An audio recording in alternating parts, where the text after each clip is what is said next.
ajoyib xushxabar. Litva davlatiga ID kartamiz chiqdi. Bu 2 yillik ID karta bemalol bu ID karta bilan Yevropa hududida yurish imkoniyatiga ega bo'lishingiz mumkin bo'ladi. Uzoq vaqt kutish holatlari bo'ldi, nafaqat bizda, ya'ni boshqa kompaniyalarda ham. Grand Visa individual hamma bilan individual yondashib ishlashar ekan. Bularning ishini otib bergan xodimimizni amalga oshirdilar. Hozirgi paytda bo'lsa, Litva ID kartasi joylar bemalolashdi, ya'ni O'zbekistonni o'zi qabul qiladigan bo'ldi 1-dekabrdan boshlab.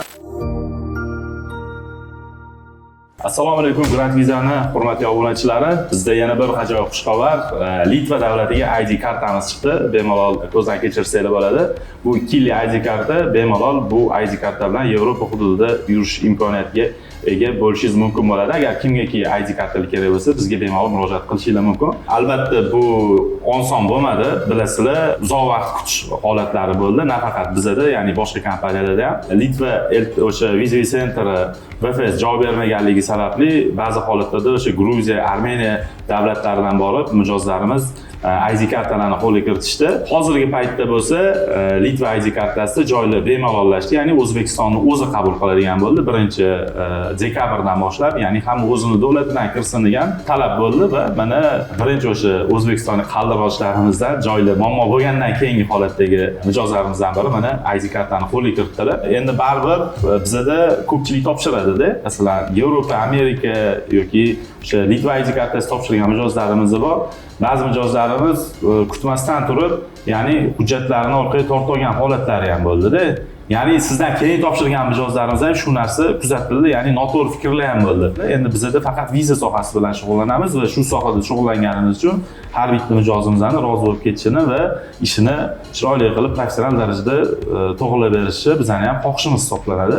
Shu sababdan mana ochiqchasiga yetib o'tsangiz, qachon keldingiz, qachon topshirdingiz va qancha kutdingiz, mana oxirgi finalni etap qanaqa bo'ldi, shu haqida obunachilarimizga yetib o'tsangiz juda ham yaxshi bo'ladi. 3-mart kuni topshirdik 2024-yil. Rosa 1 yilda ID karta qo'limga tegdi. Orada vaqt cho'zildi. 6 oyda deyilgandi. Vaqt 6 oy, 8 oy orasida deyilgandi. Orada har xil sabablarga ko'ra 1 yilga cho'zildi. Lekin baribir sabr qilib kutishdi, natijasi mana chiqdi. Allohga shukr. Hammaga tavsiya qilaman. Grand Visa zo'r. Endi asosan cho'zilganligi sababini yana yoritib o'taman. O'sha Litva Visa Centeri joylarni berishi qiyinlashib qoldi. Ya'ni umuman даже hattoki oldin masalan pulga sotib olish mumkin bo'lardi. Pulga ham sotib olish imkoniyati topadi. Ko'rgan bo'lsanglar, bizning o'sha efirlarimizda Armeniyadan, Gruziyadan intervyu qilib tashlab berishdi. Hamma hayron bo'ldi. Nima Gruziya orqali olib berasizlarmi deyishdi.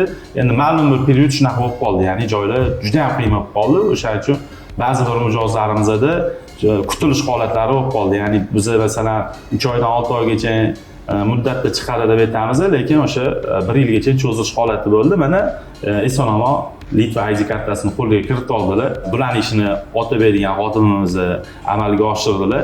O'ylaymanki, xodimimiz tarafdan hech qanaqa sizga noqulaylik bo'lgani yo'q. Menimcha hammasi mukammal darajada bo'ldi. Grand Visa'ni boshqa mijozlarga tavsiya qilgan bo'larmidingiz? Nima deb o'ylaysiz? Tavsiya qilardim.